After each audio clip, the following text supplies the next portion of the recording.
Welcome to Covenant of Justice. I'm attorney Isaiah Jerez, and every other week we sit down with remarkable individuals of Southern Nevada who make this such a wonderful place to live. Together, we explore a wide range of topics that matter to the people of Las Vegas and beyond, offering a glimpse behind the glamour of the Strip to showcase the real stories, experiences, and voices that shape our community. We've got Jennifer Grube here today. She is the president of the Southern Nevada Bike Coalition. She does a good job advocating for safe streets for cyclists. Thanks for coming in today, Jennifer. Thank you for having me. Yeah, and so how long have you been in that role as the president? I'm just finishing out my second year and moving on to our third year, which is really exciting. Yeah, it's a big job, right? A lot of dedication, but something that you're passionate about. A lot of hours from myself and our board members. And so tell me a little bit about the Southern Nevada Bike Coalition and what is the mission, what's the goal of the coalition? The Southern Nevada Bike Coalition, we are a nonprofit advocacy organization. So we're here to promote safe cycling and safety awareness for bicyclists across the valley. And how does that work? You're talking to the cyclists, you're talking to motorists, to the cities? We are talking to everybody. Everyone that will listen, we're going to talk to. So we work together with local jurisdictions, municipalities, organizations, our law enforcement, and just to come together and to help educate. And that involves working with the school district as well.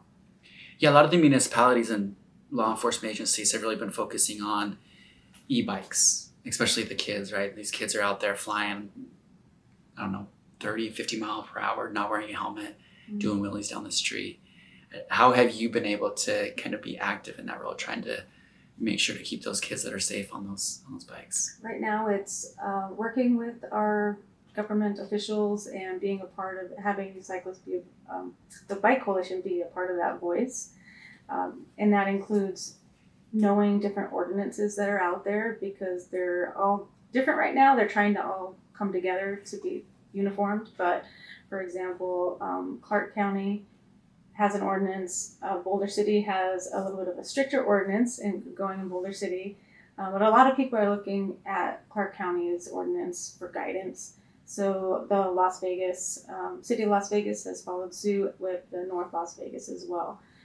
So the main part of it is, a lot of it is the cyclists, the e-bikes, the e-scooters, maintaining a safe speed, especially if they're in parks or on sidewalks, making sure that pedestrians have the right of way and educating them on being safe out on the roadways. So when it comes to pertaining to our e-bikes and our e-scooters, I think we just see a lot of unsafe behavior. I'm going to say driving behavior because I consider a bicycle as a vehicle in most part. And if you notice, these e-bikes and e-scooters go just as fast as a vehicle. So unsafe driving behaviors behind the wheel of a bike or a scooter involving a lot of times going the wrong direction. As we know, Nevada doesn't have a helmet law, but a lot of these devices require helmets and have an age and a helmet requirement if they go a particular speed. Yeah, and I guess the how quickly they accelerate, right, is a huge danger, and especially when you're dealing with these kids who maybe aren't as familiar with the rules of the road and being out there on these. And they're great devices, right? I mean, the kids love them because they can get around pretty quickly. But I guess where is any pushback that you're getting on that and kind of making sure that that these kids are riding these things safely? The last thing we want to do is discourage anyone from riding an e-device. We just want to make sure they're doing it in a safe way. So when it comes to pushback, there's a small percentage of these e-bikes and e-scooters that are causing a little bit of havoc that unfortunately can spoil it for the normal population. Because you're right, there's a lot of advantages to having an e-device. People can get to and from work quicker. It's cost efficient. It's healthy for the most part. You're outside, you're getting fresh air. It's good for you. You're getting to know your community better. You're getting to know your roads. But on the flip side of that, it's like I said, the community just looks and they're like, oh, they're being unsafe and they shouldn't be allowed on the roadways. And that's when it also comes, and one thing we're working with is educating the community about the rules of the road when it comes to not only e-devices, but regular bikes as well. Yeah, because the bikes are vehicles, right? And to be on the roadway, we have amazing roads here in Southern Nevada. Really, like you can jump on a bike and ride for hundreds of miles in either direction and almost avoid most traffic lights. But even if you're riding in the city, it's still relatively good roads compared to other places. And so what does the coalition do to help those cyclists stay safe on these roads? Well, I believe that the coalition is helping the community stay safe by working, like I said, with everybody involved. We have a campaign called Let's Get There Together, and it's working, making sure that we're talking to motorcyclists, your pedestrians, your drivers and vehicles, and being safe out on the roadways. Yeah, what a great name for the program too. Let's Get There Together, right? Because everybody's heading in the same place, right? So let's make sure to get there safely. And yeah, as a cyclist, always having your head on a swivel is so important, right? Watching those intersections, and it's amazing to see the stats of like most pedestrians or cyclists are hit when someone is turning right, because it's almost like a blind spot for those motorists. Yeah, right hand hooks, left hand hooks are all, we probably know somebody personally next to us. If you don't know someone personally, you know somebody that knows somebody that's probably been hit by a right hook or a left hook. And it's just not being aware, like I said, just not being aware of your surroundings, looking back, checking, making sure, check the bike lane, make sure that nobody's coming. Nowadays, for me, I know that there's so many cyclists and e-scooters riding the wrong direction. I am always triple checking that somebody's not coming from the wrong side of the road, kind of anticipating that. And being defensive, whether you're on your bike or if you're in a vehicle. And that's part of our second campaign, which is Know Before You Go, educating cyclists to, know your routes and to ride defensively out on the roadways. Yeah, and if we were to look at probably the municipalities here within the Las Vegas Valley, Henderson does an amazing job with making sure that there are bike routes on a lot of roadways. Yeah, Henderson does a great job, not just bike routes, but incorporating buffered bike lanes as well. You'll see more roundabouts in Henderson, which will help lower the speed on streets and our roadways. So, and they do a lot, signage, make sure painting on the roadways and keeping up with that. Yeah. So when a developer is coming in and either they're creating a new road or they're going to go maintain a road, does a coalition come in and kind of stand up and kind of be an advocate for cyclists in that? Not for every little project. Like Henderson does a great job for the most part.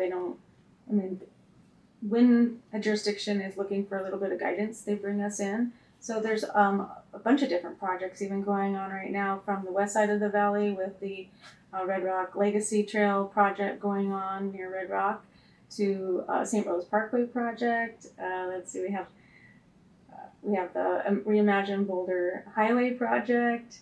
There's about 5 I could probably name off.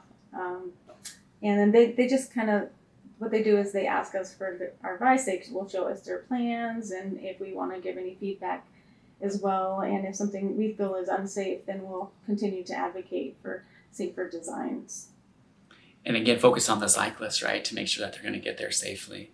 Correct, yeah. So making sure that bike lanes are at least 5 feet. If we have that 2-foot buffer, we don't see a lot of protected bike lanes around here. So that would be a new concept. But there are some projects happening, such as Reimagine Boulder Highway, where they're going to have a little cycle track off to the side. And if you don't know about the Boulder Highway project, that they're moving the buses then to the middle lane, and that's under construction right now. So it'll be interesting to be able to ride that afterwards and see how that feels, because there's still a lot of conflicts between driveways and businesses, even with cycle tracks. Yeah, right, because we're basically encroaching on their right of way by getting into their driveway, or what are the issues that you're facing with those private driveways? It's just making sure that you're being seen. A lot of times, and you probably as a cyclist do the same thing, you're not just hugging the shoulder of the sidewalk. You're actually moving out a few feet into or you're in a bike lane just because you want to be seen. So if cars are coming out of a business and they're looking left, right, left, sometimes we're hidden, whether it's under shade of the trees or just the fact that they didn't see us coming. But that's. Yeah, so that's interesting. So then if there's that buffer lane, does that just add more confusion for the motorists coming out, that there's too much for them to capture? It shouldn't, and especially if we continue educating our drivers the reason behind certain design and what it's used for. Because we, like, for example, we get tons of cars that will park in bike lanes all the time, and so we're fighting for safer commute, safer travel on bikes. But when cars park in bike lanes, that does make it very difficult. Pushes the cyclists out into the roadways. For you and I, we might be more experienced and comfortable with riding in the roadways, but elderly or our young population, they don't feel that way, or they don't know, they feel rushed. They might not be able to scan properly without losing control of their bike and make a decision that could actually be fatal. So how does that work with the education to the motorist? Is it a matter of using billboards and regular commercials? Yeah, so in the past we've done billboard campaign, holding classes and workshops for the community during certain times of the year. Right now, hopefully pushing out more PSAs and, of course, opportunities like today to be able to talk to you. Yeah, and I mean, that's the great thing about the social networking that we have, right? Is that, right, with the right type of group, you can really push the information along. Yeah, sure. Yeah. So, your group, Let's Get There Together, it has a big project that's going to go up in the Arts District. Tell me a little bit about that. Yeah, so we're hoping that probably the end of January, beginning of February. Still got to wait for some permitting to come through before we can give an actual date. But we have a wonderful mural that will be our third installment of Let's Get There Together. So the last two murals that have gone up to help educate our community, to bring everybody together. It's located in the Arts District near South Casino Center Boulevard, I believe. And so in January and February, when we kick off, we have an artist already picked out, Eric Bizzola. He's done amazing work. We love his design and his idea and his concept.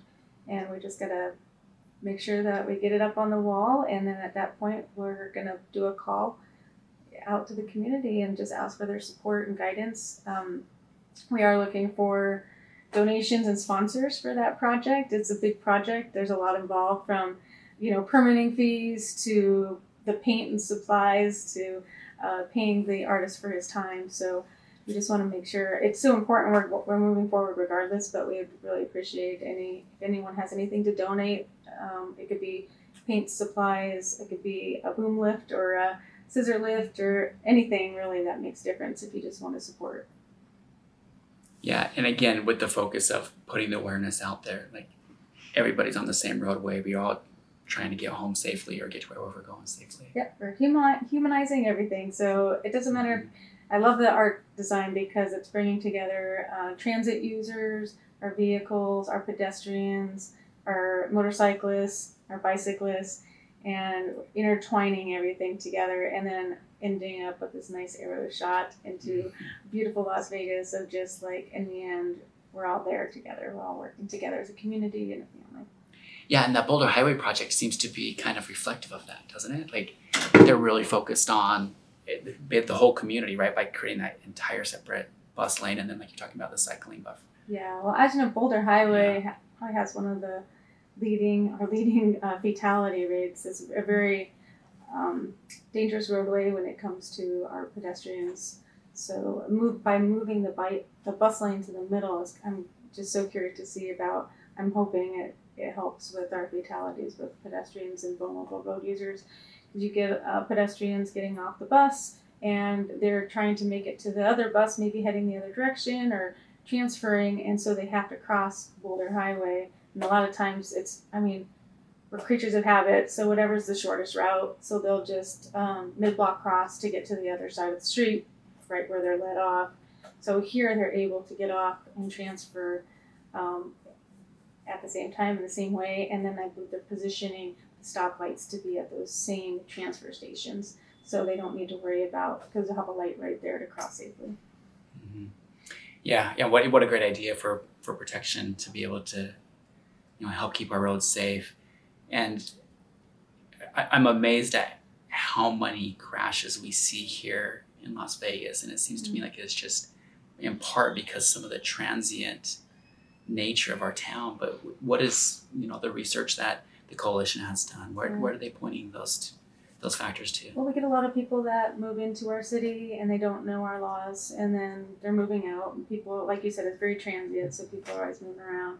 So making sure that we push the messages of giving space, and I believe just the message of respect in general towards each other, whether we're driving or on a bike or whatever. Like, I see vehicles broken down on the freeway a lot of times, and people just don't give enough space. I mean, that's a scary thing to be past going like 80 miles an hour and there's no buffer. So that's how we feel on bikes too. So make sure you're giving 3 feet, and making sure, actually 3 feet isn't enough. It's that change lanes for cyclists. A lot of drivers don't know about. But you're right. A lot of fatalities in Nevada. We're up to, as of November for the state of Nevada, we're up to 14 bicycle fatalities. Unfortunately, 11 of those are here in Clark County. So obviously we're not doing something right. Yeah. Speed does play a factor, of course, followed by drivers under the influence, intoxication, and just also cyclists not, being predictable or being seen. So there's always something that we can be doing. Yeah, I was surprised this summer. I spent some time in Oklahoma, just like about a week, and I rode my bike out there. And it's this small country town. But without fail, every car that came behind me gave me the entire lane and went over to the other side. And I would think the opposite, right? Just some guy out there in the middle of nowhere. I think it was the only cyclist that I ever saw out there. But yet they just have this culture of just give me the entire lane, even though it's just this small country town in Oklahoma, versus here where it seems like we have a healthy community of cyclists, right? But yet we haven't been able to at least infuse that idea into the people that are driving here. Yeah, and setting a good example. Like if one driver does it, you'll notice usually the other one will follow suit. So one of our law enforcement pieces we'll do is ride up and down a corridor, and the enforcement people, they'll be pulled over if they don't give the 3 feet of space. And so what I realized on doing that enforcement day is once one did it, I'll look and the other one will follow. But if one doesn't, well, that second vehicle doesn't really see us at all because we're hidden by that first vehicle. So that causes the second vehicle then to pass at an unsafe rate of speed and space, and then the other one, and it's just like a downward spiral. I'd say for most of the time, drivers should be giving space. On Veterans Day, I did a ride out to Boulder City, and all day, every single vehicle gave us. They moved over, they were waving to us. And being courteous and kind. So it does happen. That's pretty amazing. I don't want to say that, like, I don't want to pin the whole Vegas as like not being a cycling community, because we do have very drivers that are respectful. But like I said, it's just like with our e-bikers, like that small percentage can really put a damper on your day. Yeah, right. And going back to your point, like if we set the example when we're out there driving, right? If we switch lanes, if we give extra room to the cyclists, right? It's just reflective on the people who come behind us, and then they just almost just follow suit, right? Just like when you're riding a bike, you just got to follow the wheel, and maybe people do the same thing when they're driving. So kind of a personal question. So you've been riding for years. You're a great cyclist. You're amazing in the community, not only with the coalition, but also with Cola Vida. What is your favorite bike ride in Vegas? Oh, in Vegas. Well, a lot of it depends on my current state of being fit or not. Fitness, yeah. I really love going out to the outskirts of town. Obviously, you're away from traffic. I don't know if you'd consider Valley Fire still being in Vegas, but like I love the Valley Fire ride. It's beautiful out there. I used to really enjoy going to Colville and back. The River Mountain Loop Trail is one of my favorites, and also part of the River Mountain Loop Trail Advisory Board. So just trying to maintain and keep that trail alive. The views of Lake Mead, phenomenal. All the way from Red Rock. I mean, you can't beat the views once you start going. And Vegas has so much to offer to their cycling community. But my go-to route, of course, is going to Boulder City and back. I like that route a lot, just because it's different. It's a different feel when you get into Boulder City, and there's tons of connectivity They have a complete street system in Boulder City, plus they have the Rivermount Loop Trail that connects to the UPRR Trail, which will bring you back into town. So it's one of my favorites. Probably didn't answer your specific question, Yeah. but there's a lot. No, so it sounds like if you could, Valley of Fire is beautiful up there. And so going out to Valley of Fire, because that's quite a ride, would you take North Shore up by Lake Mead, or would you Yeah. go up by the I-15? No. Yeah. Used to go out, take North Shore up, and actually spend some time and do like a camping trip up there. So ride out. There's not any water. That's the thing is you have to be prepared or have a SAG vehicle or somebody supporting you. But once you get out there, to take some time to enjoy it. Yeah. Thanks for coming in. I look forward to riding with you again. Yeah.